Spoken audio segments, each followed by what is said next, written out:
Good evening, and thank you for this time to share our school improvement plan with you from Small Town Middle School. Our time is brief here, so I'm going to push right along. Very quickly, here are some statistics about our school, just looking at what you would see in terms of students and teachers should you walk in our building. 750 students, fairly diverse population, 61% white, 19% black, 13% Hispanic, and 36% free and reduced lunch. And the good thing about our school compared to the neighborhood we're in is, well, we look just like our neighborhood because we are a neighborhood school. So no matter whether you're inside the school or outside the school, you'll see the same thing.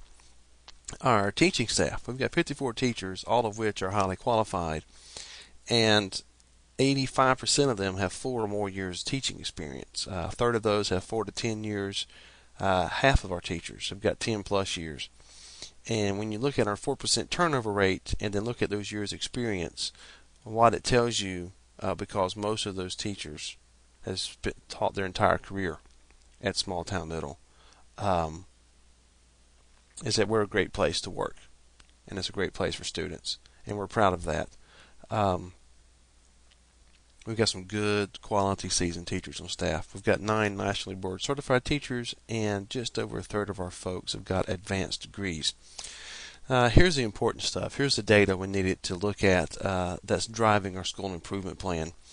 Here's our reading EOG scores. And a couple things I want you to notice. Not just that the 7th and 8th grade don't do as well as the 6th grade, but when you look at the scores longitudinally, our 6th graders are losing ground each year. Our 2008-2009 cohort of 6th graders scored just under 84%, but then the next year, 7th graders just under 80% passed, and then it continued to drop, whereas 8th graders the following year, they were around 77%. Likewise for 09, the cohort for 09 and 10 school year, 87% of those kids passed their EOGs, but when they became 7th graders, that percentage dropped by 11 points. This is a big cause for concern for us, and this is something we're definitely addressing. Our math EOG scores, we feel pretty good about those. We're in the 90% plus across the board, even pushing that greater than 95%, especially with our 8th graders. We're happy with those. Just wanted to share that with you as some positive things that are happening. But we're still going to push and try to get all of these bars above that 95% on a consistent basis. Our science EOG scores, you can see the continual drop from 08-09 to this previous school year. Again, there's some concerns here that we think partially are related to our reading scores, and that's one of the ways we're going to address these deficiencies, and we'll talk about that here in just a few moments. Short-term suspensions. You see the tremendous drop between 08-09 and the 09-10 school year, and then coming back up, closing that gap in half. We want to turn this around. We want to make this bar go back down, go the other direction, and that's one of the things that we are addressing in our school improvement plan. Final piece of data I want to show to you deals with teachers' perspectives, especially on the professional development we're offering them. Only 2/3 of our students, of our teachers rather, agree with the statement that they have sufficient training to fully utilize their instructional technology. And by the way, these are results of our teacher working condition survey that we took in the spring of 2010.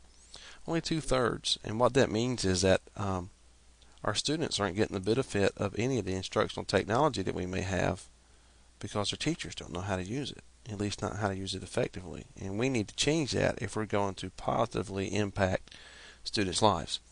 3/4 of our students, our teachers, say that follow-up is provided from professional development. We need to be keeping tabs with our teachers after we've given them professional development, good, bad, or otherwise, so that if they continue to have struggles or they have questions about how to implement something, we can provide that. And finally, just over half of our teachers agreed that professional development is evaluated and that the results are then communicated to the teachers. That is something that we've got to change. We've got to flatten out our decision-making process, our hierarchy here.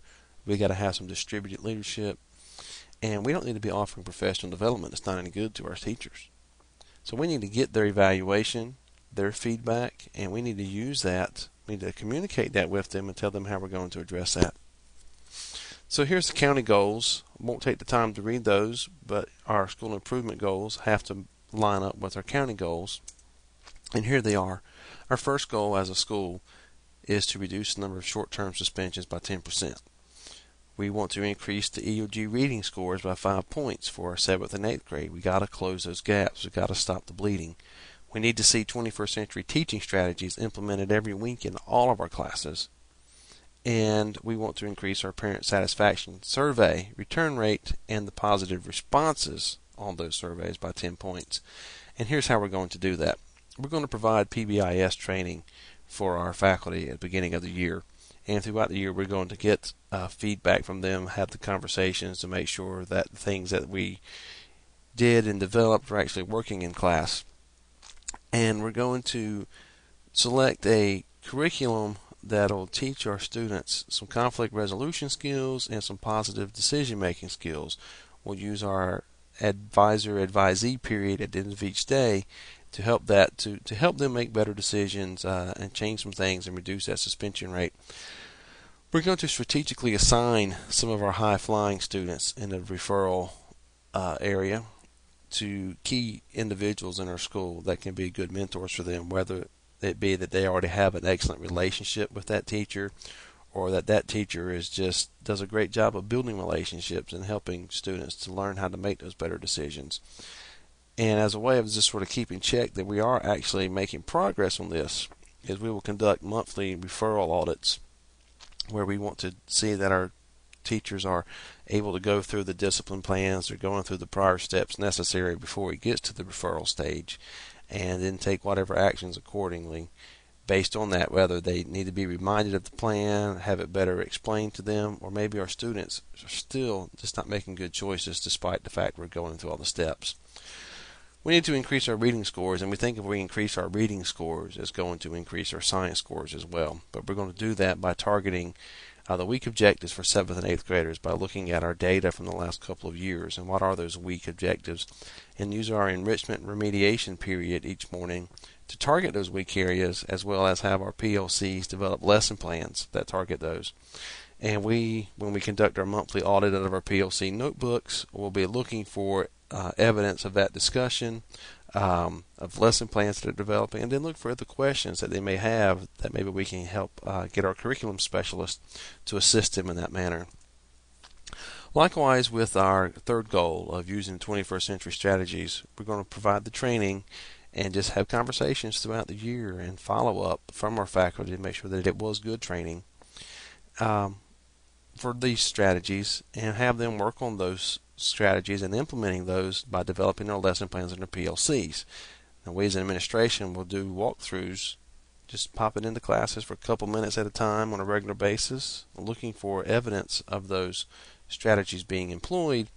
And again, as we look at our PLC notebooks, we'll look for evidence where they've implemented those in their lesson plans, or just maybe we can see their discussion is showing that they have questions about it, so that we can stay on top of things and provide them the support they need.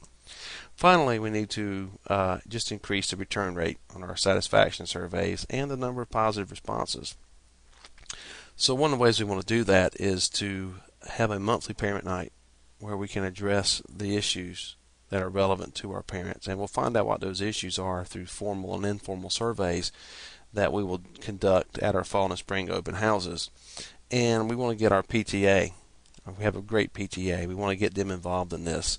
Have parent-to-parent conversations about what these issues are, how we can begin to address those issues, and just in the little administrative things like returning the surveys so we can find out how they really feel, and hopefully find that we're just getting more and more positive responses on that.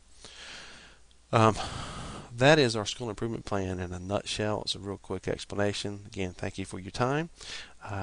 Do you have any questions?